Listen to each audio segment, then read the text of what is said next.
"What the hell are you doing to my kids?" Robert's voice thundered across the estate. But the triplets only laughed louder, and the maid, she didn't flinch. She kept pouring water over their tiny heads with the garden hose, like she'd done it 100 times. And in that split second, something snapped in him, because they weren't just playing, they were calling her Mama. The jets were supposed to land in Singapore that night. He wasn't due back in Los Angeles for another 48 hours. That's what everyone had been told. That's what the entire estate had been prepped around. But Robert Jackson had closed the deal early. 10 billion, tied in a bow. And when that wire transfer cleared, the only thing he wanted, unexpectedly, was to see his kids. He didn't alert the estate manager, didn't notify his assistant. He wanted to walk into his home, and feel something for once. Not the weight of mergers or headlines, not the endless parade of yes-men, just his children. The 3 reasons he hadn't completely drowned after Allison died. The West Side estate shimmered in the early afternoon sun, polished glass, silent fountains, even the marble driveway seemed untouched. It was perfect, unmoving, too perfect. He pulled his sleek black Maserati into the garage without a word. No guards approached. He had clearance. The front entrance stayed closed. Good. No eyes. He moved quietly through the side path, past the floor-to-ceiling windows of the sunroom, and toward the patio. It was warm outside, California warm, the kind of heat that made the scent of citrus and chlorine dance together. Then he heard laughter, not the kind from cartoons or screens, but real full-bodied squeals, giddy, alive. It stopped him cold. He crept closer, and that's when he saw it. The triplets, Liam, Jace, and Micah, shirtless and soaked, stood inside a wide plastic play pool, the kind he didn't even know was on his property. Water sprayed into the air above them, catching the light like crystals. And there she was. Wendy Mathis. The black maid he'd hired through a premium domestic agency 2 years ago. She was barefoot on the wet grass, dress clinging to her skin, one hand gripping the hose like a microphone, the other raised high in mock victory. "Super Splash Show," she called out. The boys shrieked with laughter. "More, Mama Wendy! More! Mama! Mama!" He nearly dropped his briefcase. Robert had known Wendy as helpful, quiet, efficient, a woman who clocked in and out with discipline, who never lingered, who spoke to him respectfully and kept her eyes down. But this version was radiant. She wasn't cleaning. She wasn't folding. She was mothering. His kids. Robert stormed forward, voice slicing through the warmth like a blade. "What the hell are you doing to my kids?" The laughter didn't stop. If anything, the boys got louder. Wendy turned, slowly, hose still flowing. Her smile didn't fade, not at first, until she saw him. And just like that, the spell broke. She froze. The water kept running, pooling at her feet. The triplets looked from her to him and back again. "Daddy?" Micah asked, confused. Jace blinked, chewing on a rubber duck. Liam raised both arms in the air like he wanted to be picked up. Robert's chest tightened. This wasn't how he'd imagined it. He was supposed to walk in, hug his kids, maybe cry if no one was looking. Not this. Not her. "Mr. Jackson," Wendy said, lowering the hose, hands trembling slightly. I didn't know you were coming back today." He didn't answer, because how could he? The image refused to leave his head. That joy, that bond, that word. Mama. The word his wife never got to hear. 3 years ago, Robert had stood in a cold hospital hallway, staring at the doors of the maternity ward. Allison's heart had failed. She gave birth to 3 perfect boys, and then never woke up. He didn't return to that hospital room, couldn't. He buried himself in work, in wealth, in distractions. Wendy arrived just months later. At first, he barely noticed her. Just another name on the payroll. But somehow she'd stayed, outlasted every other nanny and temp. She wasn't loud, she wasn't dramatic. She just quietly held the house together. And apparently she had held something else too. His family. The air grew thick between them. Wendy reached down and twisted the nozzle of the hose off. The hiss of water faded, replaced by birdsong and distant traffic. The boys looked up at her, eyes wide, unsure. Robert looked down at them, really looked, for the first time in months. Their small faces, their trust, their smiles. They were comfortable, safe, with her. "Get them inside," he said flatly.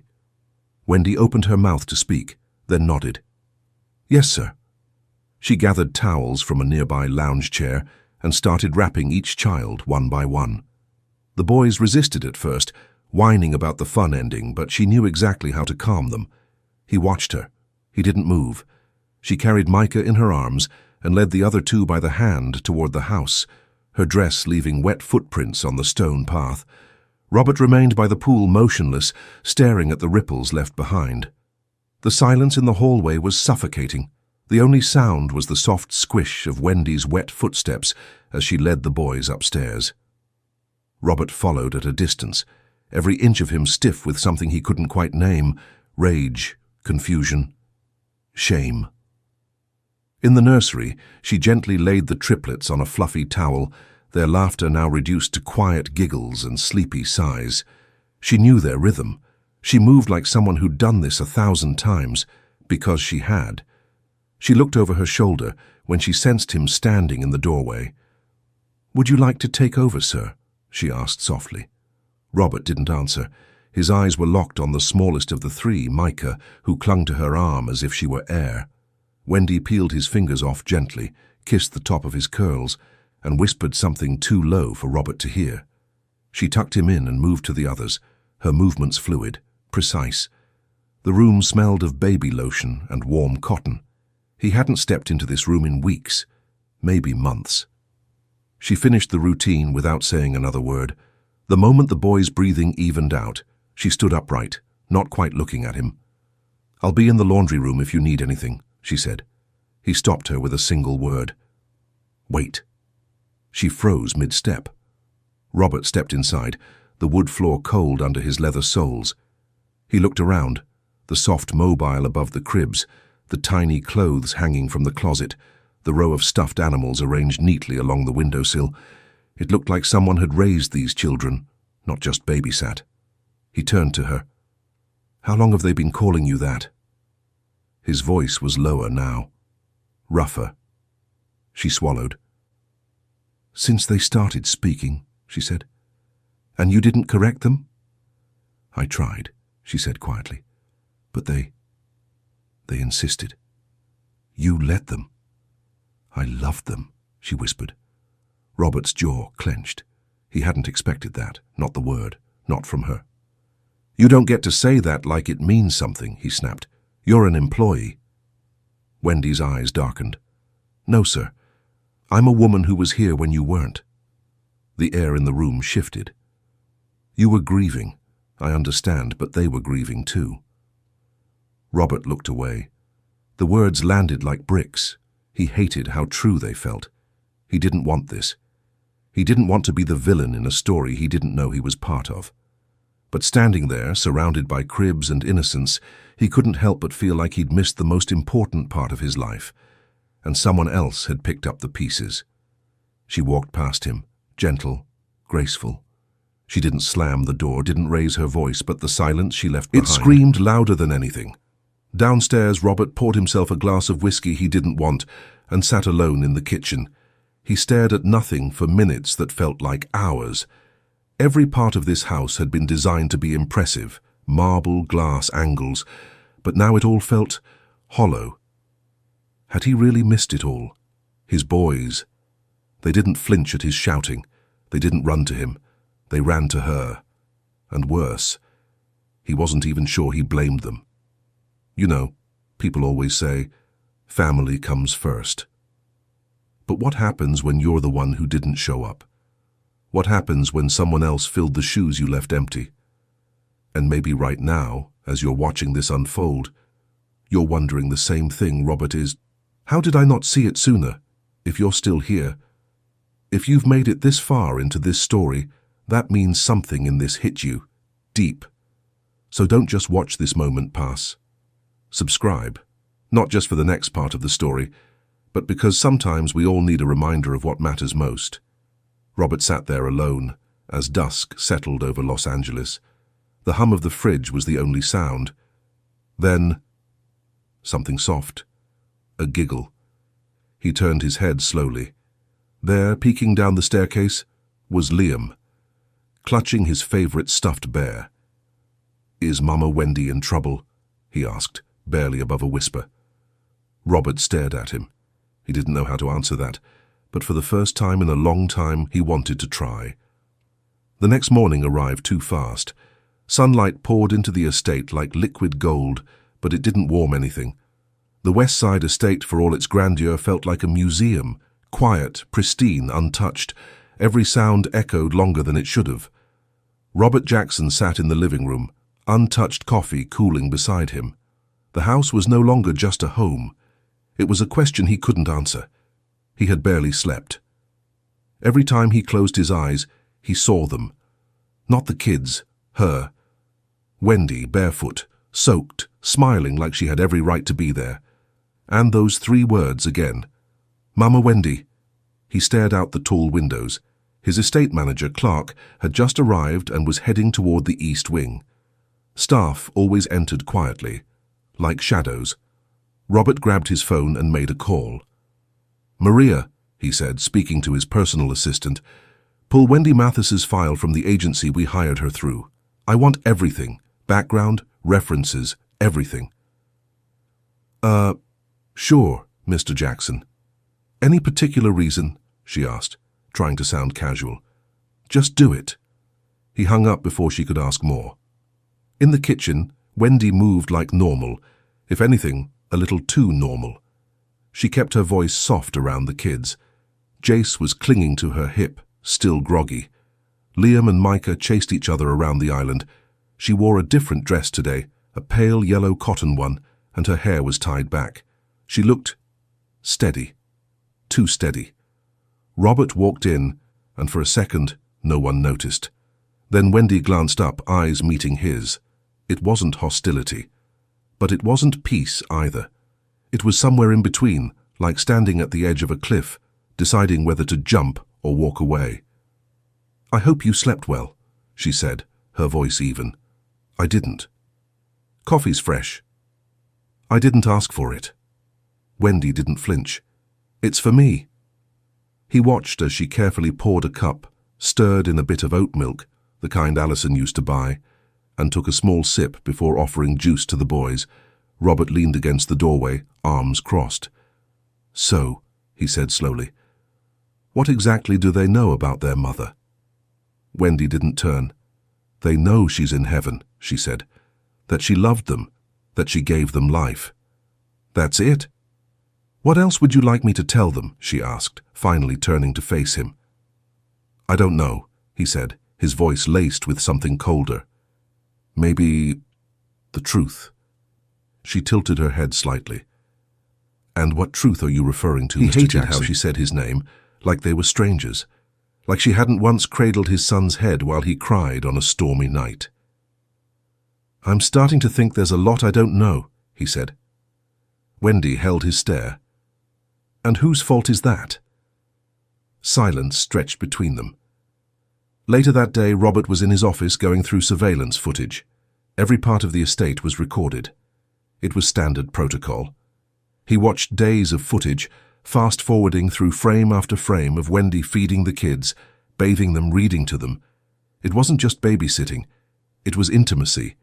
He paused on a frame, Wendy holding Micah on her chest, his tiny hand curled in her curls, his little breath rising and falling with hers. It wasn't inappropriate. It was parental. And yet, it wasn't her place. Was it? Robert leaned back, restless. For years, he'd paid people to keep his life running smoothly, chefs, drivers, managers, even grief counselors. But none of them had done what Wendy had done. None of them had raised his kids. And the worst part, they'd chosen her. Not because she was paid, but because she was present. Wendy sat on the edge of her bed that night, staring at her reflection in the mirror. She had kept it together, smiled when she needed to, held her tongue when it trembled. But inside, she was unraveling. This wasn't just a job anymore. It never had been. She remembered the night they were born, the call, the storm, Alison's passing, Robert's disappearance into boardrooms and press releases, and the babies screaming, needing more than bottles and naps. They needed someone to stay. So she stayed. Not for the paycheck, not even for him, but because love doesn't wait for permission. It just shows up. And now, it might all fall apart. Robert sat on the patio that night, staring at the empty kiddie pool. He was a man used to power, control, deals, but this wasn't a contract he could buy his way through. This was something deeper, more personal, more painful. For the first time in years, he didn't know what to do. The skies over Los Angeles turned moody by mid-afternoon. Clouds rolled in like an old warning, heavy and dark. The weather app called it a rare September storm, but Robert barely noticed, until the power cut out. It wasn't just a flicker. The entire estate blinked into silence. Screens went black. The hum of climate control stopped. Even the fountain in the courtyard paused mid-trickle.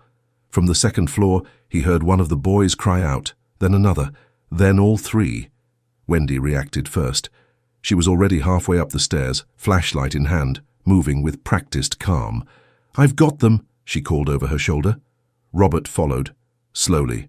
By the time he reached the nursery, she had already lit 2 battery-powered lanterns and was comforting Micah, who clung to her like the dark had teeth.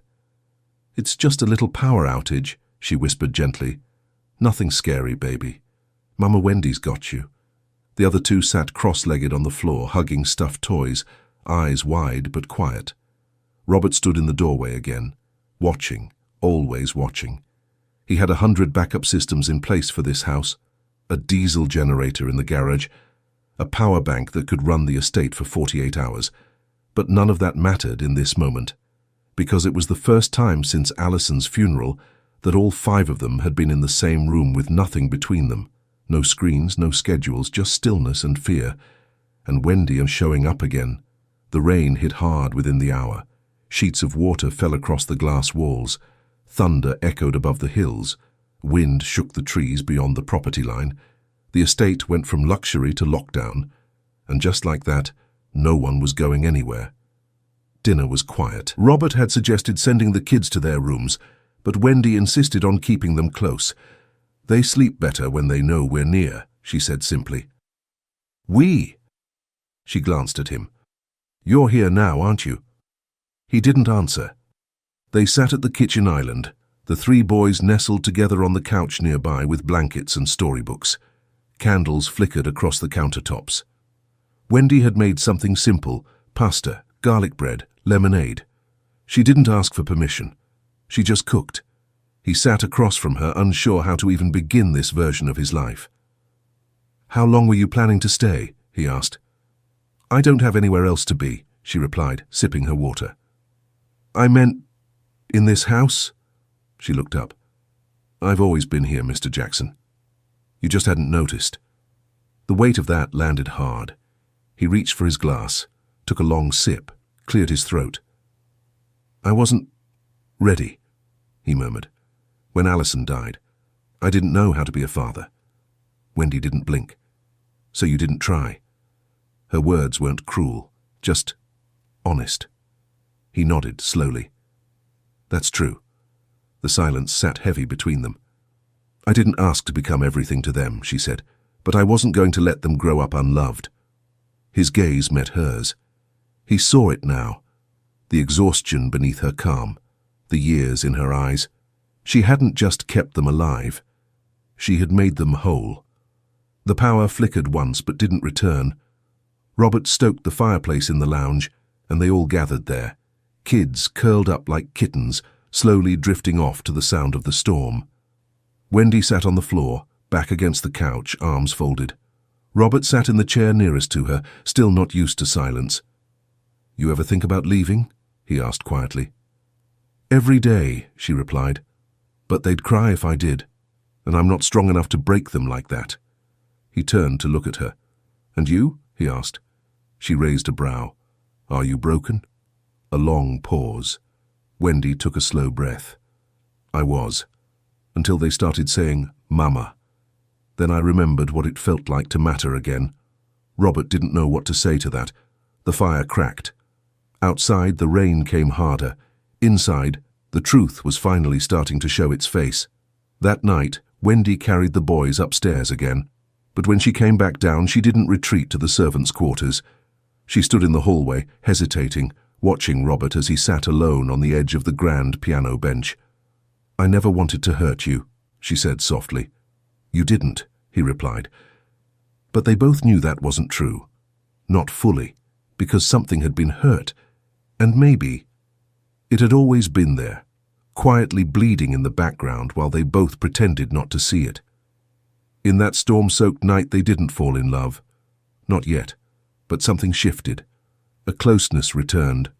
Not romantic, not yet, but human. And in a house built on money, silence and marble. That was rare.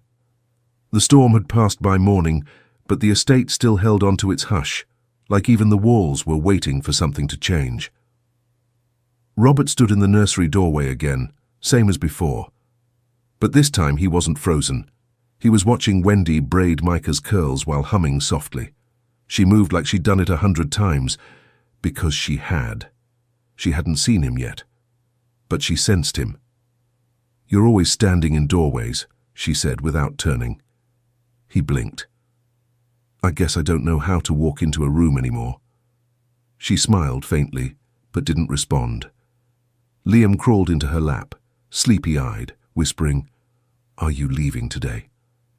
Wendy's arms instinctively wrapped around him. Not unless someone tells me to. Robert stepped inside. No one's telling you to leave, he said quietly. Her eyes met his for the first time that morning. There was no fight in them, just calm, acceptance, like she'd already prepared herself for whatever truth was coming. Later they sat outside on the edge of the pool, the same one where everything had shattered. The sky was clear. Birds chirped again. The city below was alive. Wendy stared at the ripples in the water, fingers absently trailing the surface. Robert watched her, not like a boss, not like a stranger, but like a man trying to understand what he'd missed. You know, he said slowly, I didn't remember your face at first. Wendy let out a soft laugh. I figured. But something about you was always familiar. She looked over at him, eyes locked. That's because we knew each other, she said. And just like that, the ground shifted. What? She nodded slowly. Before Allison, before the marriage, before Westside. Robert stared at her. Then it hit him.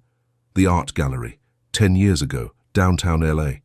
He was still hungry back then, not a billionaire yet, just a rising tech guy with fast hands and a dream. She was the hostess, the one with the quiet smile and stormy eyes. I was the girl you asked to dinner, she finished. He blinked. And you said no. I said no because I knew who you were. Ambitious, untouchable. You weren't looking for anything real. I didn't even remember that night. I did, she whispered. Robert turned away. It was a small thing, but it cracked everything open. This woman hadn't just entered his world randomly. She'd existed in it once, quietly, fully, and somehow, again, fate wasn't done writing them. I never expected to see you again, she said. I didn't expect to forget you. He rubbed a hand over his face. When did you realize it was me? The second week I started. You walked past me like I was furniture. He flinched at the truth. I told myself to quit, she said, but the boys were so small, so fragile. I couldn't walk away. He swallowed hard. Why didn't you ever tell me? What would I have said, she asked, that I was the girl you once ignored, that I ended up raising your children? They're not yours. But I loved them like they were, and they loved me back. Sometimes the people who save us aren't the ones we expect. They're not dressed in capes. They don't show up with fanfare. They just stay. And if you've ever had someone in your life who did that, a teacher, a neighbor, a parent, a stranger, then you know the kind of love that doesn't announce itself. It just exists. And if that moment right there stirred anything in your chest, don't scroll away like it never happened. Subscribe. Because stories like this, they remind us what matters. And maybe, just maybe, you needed to hear this today. Back in the house, the boys had drawn pictures with crayons while the adults talked outside. Jace ran up with a paper in hand. "Look," he shouted, "it's you and Mama Wendy and the splashy pool." Robert looked at it, scribbled colors, stick figures, a hose spraying blue lines everywhere. Right in the center, a big red heart. "Why's there a heart?" he asked. "Because we love her," Micah yelled from the couch. Wendy flushed. Robert folded the paper gently. "I'll keep this." Wendy looked away. As night fell again, the house felt less like stone. Robert passed her in the hallway as she was turning down the lights. He didn't speak, just nodded. But in that nod, there was weight, there was recognition, and perhaps, for the first time, there was a small crack in his armor, enough for light to get in. It was quiet the next morning, the kind of peace that doesn't come from silence but from something deeper. Acceptance. Wendy moved through the kitchen in soft slippers, humming something old. Robert didn't know the song, but it reminded him of Sundays he never had. The boys were playing in the sunroom, building Lego castles and occasionally calling out to her for help. She responded to every "Mama Wendy" with patience that didn't falter. Robert stood across the room, coffee in hand, watching her. Again. But this time he wasn't just observing, he was remembering. "Can I help with anything?" he asked, stepping closer. She looked up, a bit surprised. "You cook now?" He smirked. "I own $1 billion tech company. I think I can figure out toast." She handed him a spatula. "That's bacon." "Same idea." "Nope." She laughed, the kind that came from her stomach. Real, unfiltered. It was the first time he'd seen her truly relaxed around him, and something about it stirred him in a place he'd long stopped feeling anything. They made breakfast together, or rather, he watched her make breakfast while pretending to help. She corrected him gently when he almost poured too much milk into the pancake mix. She teased him when he flipped a pancake onto the floor. The boys roared with laughter, rolling on the floor like it was the funniest thing in the world. "Chef Daddy," Liam giggled. Robert looked down at the mess. "I guess we all have our talents." Wendy handed him a fresh cloth and smiled. "Yours is clearly not pancakes." Later, in the backyard, they sat on the deck steps while the triplets played with bubbles. The sun was warm. The air smelled like grass and soap and something else, comfort. "Did you ever think this is how life would look?" Wendy asked, squinting at the sky. Robert shook his head. "I thought I'd be traveling the world, collecting more companies than memories." "And now?" He paused, thought. "I just want to know them," he said. "The way you do." Wendy didn't answer right away. "They're not hard to know," she said softly. "They just want to be seen." Robert nodded, his throat tightening. "I didn't even know Micah sucks his thumb when he's tired." "Only on the left side," Wendy added. "The right one's just for show." He chuckled. "How do you remember all this?" "I didn't have anyone else to love," she said simply. That silenced him, but not in a bad way, in a way that made him listen. Jace tripped over a bubble wand and scraped his knee. Wendy was up in an instant, but so was Robert. They met at his side, both reaching for him. Jace whimpered, lip trembling. Robert knelt. "Hey, little man, you're okay." Wendy handed him a wipe and a Band-Aid. Robert cleaned the scrape, kissed the top of Jace's head without thinking, and the boy clung to him like it was the most natural thing in the world. "I got him," Robert said gently. Wendy stepped back, and for once, she let him take the lead. That evening, the fireplace flickered again, not because of a storm, but because warmth felt earned. The kids had fallen asleep early. Something about the sun and laughter wore them out in the best way. Robert poured 2 glasses of wine, set one on the table beside her. Wendy hesitated. "I don't usually drink when I'm on duty." "You're not on duty tonight," he said. She looked at him. He wasn't smirking. He wasn't performing. He was open. She took the glass. They talked for hours, not about the kids, not about grief, but about childhoods, old dreams, books they never finished. She told him she used to dance when she was younger, that she'd wanted to open a small studio in Inglewood. He told her about his first computer, how he dismantled it in his parents' garage and couldn't put it back together for 2 years. He admitted he used to write poetry before the world told him it was stupid. She admitted she still did, in secret. "Maybe one day you'll show me," he said. "Maybe one day I'll want to," she replied. There was no kiss, no confessions, just two people, finally seeing each other, not through the lens of roles, but as souls. As they parted that night, Robert paused by the staircase. "You ever wonder," he asked, "what would have happened if I hadn't ignored you back then, at the gallery?" She smiled sadly. "I don't think it would have worked." "Why not?" "You weren't ready to see someone like me." "Not really." "And now?" She didn't answer. She didn't need to. The house was too quiet now.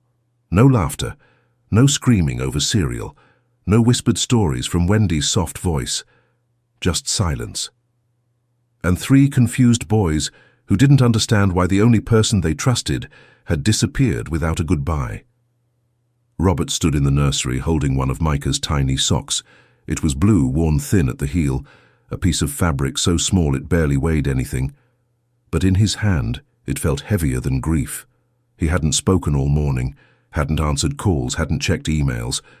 The world outside could burn, because inside West Side Estate, something had already turned to ash.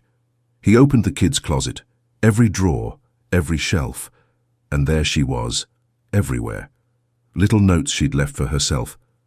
Micah hates wool. Jace only eats strawberries if they're halved. Liam hides under the table when he's sad. Books with her handwriting in the margins. Pictures the boys had drawn of their mama taped inside the wardrobe doors. She hadn't been raising them as a duty. She'd been raising them as a mother. Downstairs, the boys sat on the floor, surrounded by toys they didn't touch. "Where's Mama Wendy?" Jace finally asked. Robert knelt beside him, unsure how to even form the sentence. "She had to go take care of something," he said. Micah looked up with wide, glassy eyes. "But we didn't do anything wrong." That nearly broke him. "No," Robert said, pulling them close. "You didn't." He held them tighter than he ever had, because now he finally understood what they were missing, what he was missing. Across the city, Wendy sat alone in a tiny rental apartment. No luxury, no marble floors, just peeling paint, humming pipes, and a cracked window with a view of someone else's fire escape. She hadn't cried, not yet. Instead, she stared at the photo she'd taken with the triplets months ago, one she'd printed quietly and kept hidden in her drawer.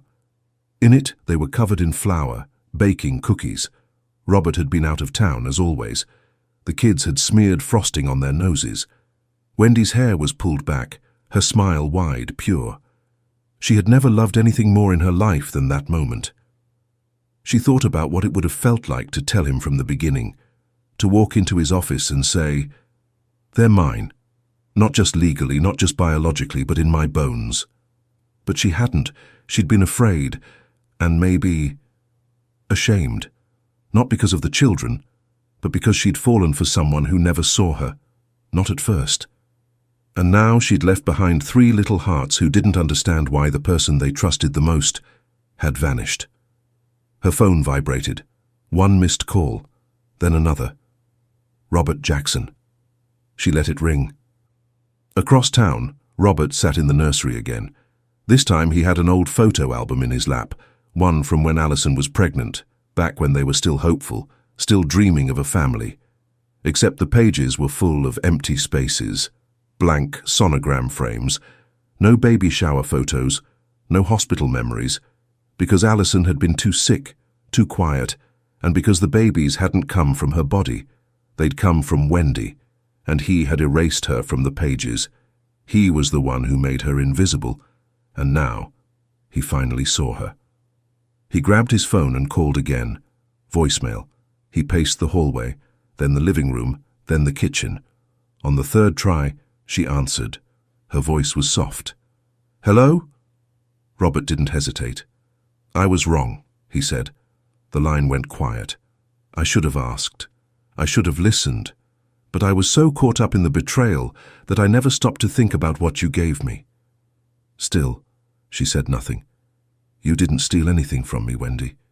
You gave me everything, and I don't know how to fix what I broke, but I want to try." More silence, then a small breath. "Why now?" "Because I watched them fall apart without you," he said, his voice tight, "and I realized I've been doing the same thing for years." Back in her apartment, Wendy closed her eyes. Tears finally came. Not loud, just quiet trails down her cheeks. She wasn't ready to forgive, not yet, but she wasn't ready to let go either. And sometimes, between letting go and holding on, lies the moment that changes everything. The West Side estate looked different now, not in structure. The towering glass, the sculpted gardens, the perfection all remained. But the feeling had changed. The air no longer carried silence. It carried hope. Wendy stood at the main gate, suitcase in hand, heart pounding harder than the day she left. She still wasn't sure if this was a mistake, if returning would reopen wounds instead of healing them, if she'd be welcomed or tolerated. But she had to know. She had to see them. And when the gates opened, she knew. Because 3 tiny bodies were sprinting down the driveway barefoot, screaming her name like it was the only word they'd ever learned. "Mama, Wendy!" Micah reached her first, flinging himself into her arms. Then Jace, then Liam, barely holding back tears. She dropped the suitcase, fell to her knees, gathered them all into her arms, kissing their heads, breathing them in like she hadn't taken a full breath in weeks. "You came back," Liam said through tears. "I missed you," Wendy whispered. Jace held her tighter. "We cried every night." She held them tighter. "I did too." Robert stood at the top of the steps, watching the scene unfold. He didn't speak. He didn't move. But his heart, it felt like it was beating for the first time in years. When she finally looked up and met his gaze, everything passed between them in a glance. All the words, all the regrets, all the hope. Later, inside the house, Wendy sat with the boys in the sunroom, helping them draw pictures again. This time, there were 5 stick figures. Not 4, and every one of them had a smile. Robert walked in, holding something behind his back. She looked up. "What's that?" He pulled out a small leather-bound photo album. "Open it," he said. She hesitated, then flipped through the first page. It wasn't empty anymore. Photos of her holding the boys, feeding them, dancing with them in the kitchen, reading bedtime stories, laughing in the backyard. Moments she thought no one saw, had been captured, recognized, validated. She looked up, speechless. "I had the staff pull everything we had, security cameras, devices, even some I didn't know existed," he said, a little embarrassed. "But I realized you were never invisible. I just refused to look." She closed the book, eyes glassy. "I don't need proof," she whispered. "I do," he said, "because I never gave you the title you deserved." He stepped closer. "And not just as their mother." She blinked. "Robert, I see you now, Wendy. Not just what you've done, but who you are." He reached into his pocket, pulled out a small velvet box. She gasped. "Before you say anything," he said, voice shaking, "this isn't about obligation. This is about finally being the man I should have been the moment I walked through that gate and saw you loving them like no one else ever could." He opened it. A simple, delicate ring, timeless, like her. "I'm not asking for an answer right now. I'm just asking if, maybe, one day you'll think about being not just Mama Wendy, but Wendy Jackson." Tears slipped down her cheeks. She nodded, unable to speak. That night they sat together in the backyard. Same pool, same hose, same house. But everything had changed. The triplets splashed in the water again, giggling, squealing, alive. And this time, Robert joined them, suit pants soaked, shirt half-buttoned, laughing louder than the kids, and Wendy. She watched from the steps, hand over her heart. This wasn't the life she imagined. It was better. If you felt that, if your chest tightened when the kids ran into her arms, or your heart swelled when he finally saw her for who she was, then this isn't just a story anymore. It's a reminder that real love doesn't scream. It shows up. It stays. It sacrifices. It heals. And if this story made you feel anything, don't just walk away, subscribe. Because stories like this, they aren't just watched. They're remembered. Back at the kiddie pool, Robert picked up the garden hose, aiming it into the air like a fountain. The triplets cheered. Wendy laughed. And for the first time since the day they were born, now they were all a family.